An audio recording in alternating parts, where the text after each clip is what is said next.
Ang gulay na pako. Ang sarap talaga nito na may lahok na sardines, kamatis, sabay sibuyas, the best. For today's video, bibili ako ng pako para gugulayin. Dito lang kasi ako makabili na first na pako. Sa San Pedro Santo Tomas sa may Padre Pio. Sa tabi lang mismo ng kalsada. Mura lang kasi dito tapos marami-rami pa yung isang tali. Hindi lang pako ang binibinta dito. Meron din suso. Tapos itong isa di ko alam kung anong tawag sa Tagalog nito. Tawagin sa Bisaya ay kampay. Ang isang takal nito ay 100. Masarap to sa ginataan. Pero di na ako bumili. Baka ako lang ang kakain at di sanay yung partner ko. Tapos bibili na din ako ng saging pang ulam ko tuwing umaga. Siya na pala ang magluluto sa pako kasi di ko alam kung anong klaseng luto ang gagawin niya. Kung ako kasi magluto ng pako ang alam ko lang dito yung ginagataan. Ng lahok ay suso tapos may tinapa. O sa panggulay na pako. Mura lang pero ang hirap hanapin. Di rin basta-basta makuha. Kadalasan mo kasi ito makita sa mga damuhan talaga. Yung damuhan na matubig ang ilalim. Hira ka lang makakita nito sa mga tuyo ng mga damuhan. Kadalasan talaga sa mga basa. Kaya kadalasan may ahas din nakatira kung saan mo ito makikita. Swerte na lang sa lugar na maraming pako na di masyadong madamo. Nangunguha din kasi ako dati ng pako. Nasa Mindanao pa lang ako. Kaya ang tekniko dati pag nanguha ako nito, di ako mawawala ng ita. Lagi akong may dala. Tapos kukuha ako ng sanga ng kahoy. Pag hahampasin ko yung damo para kung may ahas ay lalayo kusa. Pag ang ahas kasi nakarinig ng maingay ay lumalayo na. Wag lang yung ahas na nangingitlog tapos medyo malapit ka ay talagang nangangagat yun. Yan lang ang teknik kung makadaan kayo sa madamong lugar. Yun at uumpisanan niya ang pagluluto. Sardinas ang unang ginigisa. Tapos lalagyan na din ng asin at bitchin.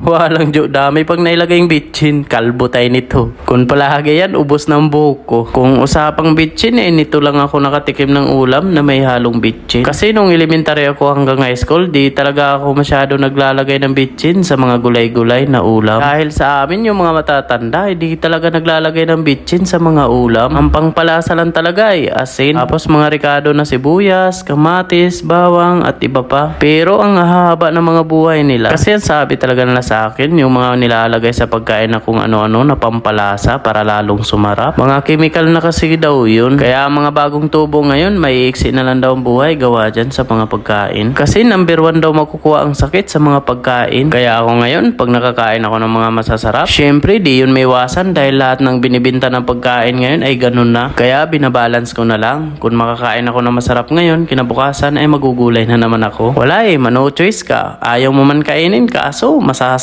Pero isa lang masasabi ko sa inyo, the best talaga pag laging gulay ang ulam nyo araw-araw. Kung di man araw-araw, at least makakain talaga kayo ng gulay sa loob ng isang linggo. Kasi pinaka number 1 talagang the best sa katawan yung gulay. At yun lang, salamat sa panonood. Bye-bye!